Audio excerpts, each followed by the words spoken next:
a furry mongoose-like creature whose gland secretions commonly evoked severe allergic reactions in people. It lived on a diet of live rats, and at unpredictable moments would nip startled human admirers with needle-like fangs. An owner of such a creature would normally be of interest to Mary Fisher, an animal lover who at that very moment had a squirrel in her pocket. At home she also had a skunk, as well as 2 dogs, a fox, a white-winged trumpeter bird, and 2 South American kinkajous. Diffie saw that she was buying some cage clips and abruptly focused his attention on her. In future years, Whit Diffie would be known, extraordinarily well known, as the co-discoverer of public key cryptography, an iconographic figure with his shoulder-length blonde hair, Buffalo Bill beard, and his bespoke suits cut by London tailors. But back in those days he was a wiry, crew-cut youth with the angriest face I'd ever seen, Fisher says, and he immediately began peppering Mary Fisher with questions.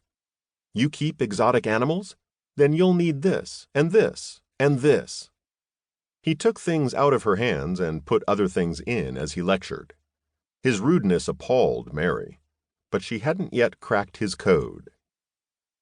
Mary Fisher didn't know that Diffie was spending prodigious amounts of time thinking about problems in computer security and their mathematical implications. She had no idea that he was casting about for a new way to preserve secrets. All she knew was that Whit Diffie was unappetizing and he loved animals. But animals meant a lot to her, and soon Diffie and his girlfriend began visiting Mary and her husband, sometimes accompanied by their creatures. The skunks got along, some ferrets were exchanged, and Diffie's visits to her home became routine. Mary began to reconsider her initial repulsion to Diffie, but in his failure to decode her, he seemed generally oblivious to her. On his visits, he interacted only with the man of the house.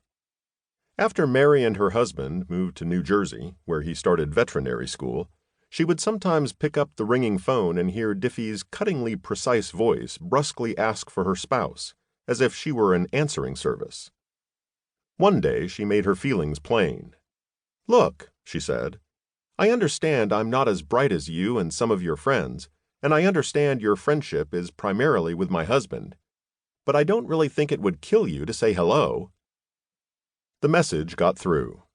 Diffie's demeanor toward Mary dramatically improved, and she was not just startled but saddened when one day in 1971 he told her that he was going to travel for a while. Mary didn't know yet that Whit Diffie was preparing himself for a solitary and romantic quest, looking for answers to questions that the United States government didn't want asked. The odds against his success were astronomical, because he was confronting a near-complete blockade of relevant information on a subject that, on its most sophisticated levels, was almost unspeakably obscure. What were the odds against such an unheralded outsider's transforming an entire field with an original discovery that would redefine the ground rules for personal privacy in the computer era? The length of those odds would shorten with the role of Diffie's courtship of Mary Fisher in overcoming them, and a scientific breakthrough would result that affects every citizen in the digital age. The discovery of public key, says Fisher, was a romance. Bailey Whitfield Diffie was born on the eve of D-Day, June 5, 1944.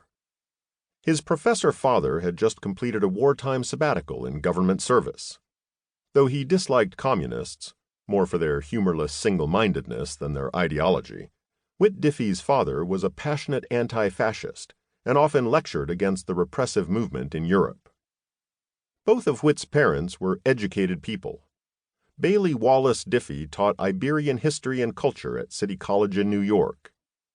Diffie's mother was the former Justine Louise Whitfield, a stockbroker's daughter from Tennessee who met her husband while working in the Foreign Service in Spain. She was a writer and scholar who studied Madame de Sévigné, a figure in the court of Louis XIII and Louis XIV. Whit Diffie was always an independent sort. As one early friend remarked, that kid had an alternative lifestyle at age 5. Diffie didn't learn to read until he was 10 years old. There was no question of disability. He simply preferred that